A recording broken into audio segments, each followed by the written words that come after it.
Talk more about this. We are joined from London by Hakar Mirza, Kurdish activist and online personality known as I Am Haks. Hello, Hakar. Hi, Balik. Thanks for having me. Well, you speak to a large audience online about Kurdish identity and politics. How are Kurds themselves viewing the possibility of becoming involved in a war against Iran right now?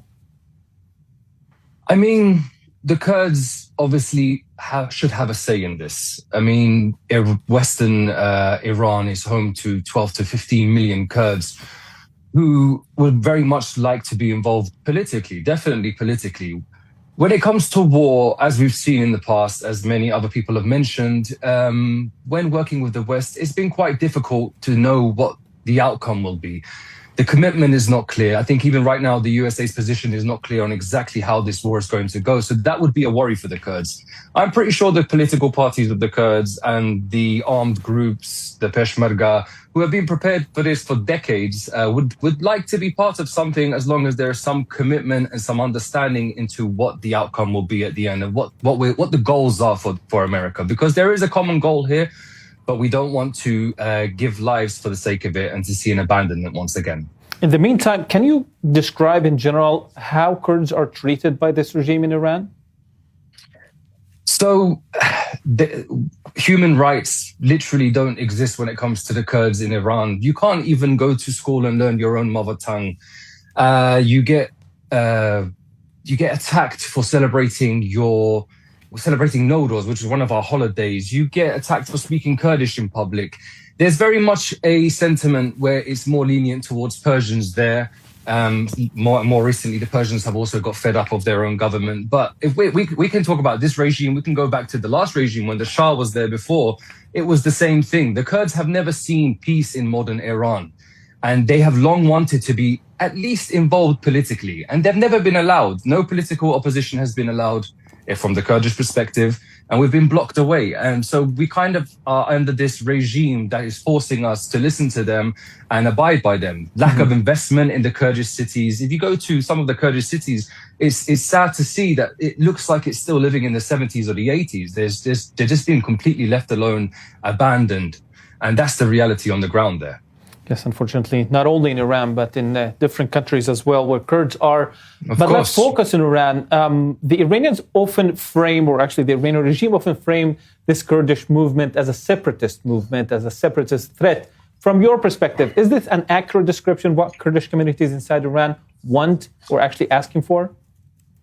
I mean, regardless of if they wanted it or not, in a democracy, if Kurds were looking to be looking for self-determination, looking for independence, regardless of what they were looking for, in a democracy, that view should be welcomed. It should be discussed. It should be understood to why the Kurds want this.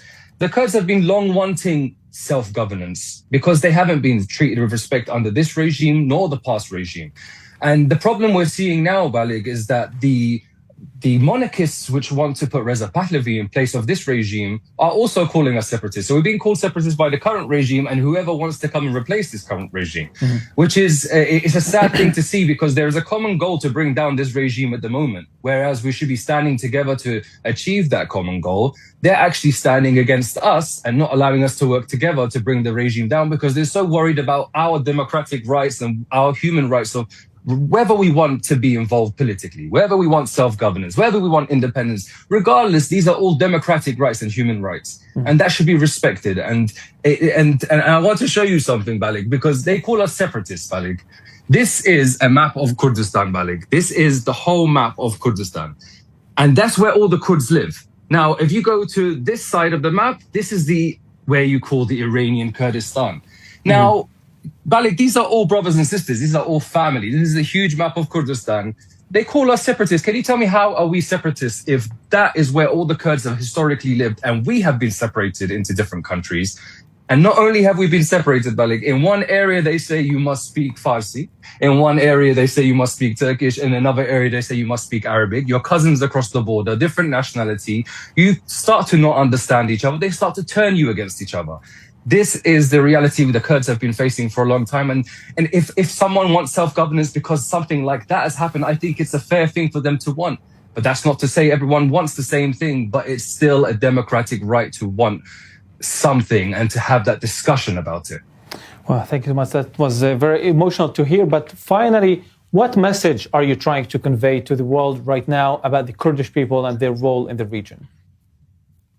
I think the Kurds can play a major role in the Middle East in the future. The Middle East is obviously changing. That's clear to everyone. And maybe they don't know exactly where the goal is, but the Kurds, every chance they have been given, have proven to create a democratic region, a government, and take care of all religions, take care of all ethnicities within their area. It doesn't matter what sect you're part of. And we have proven we can do that. I call out to the world to stand with the Kurds right now. This regime must go, but it must be done properly.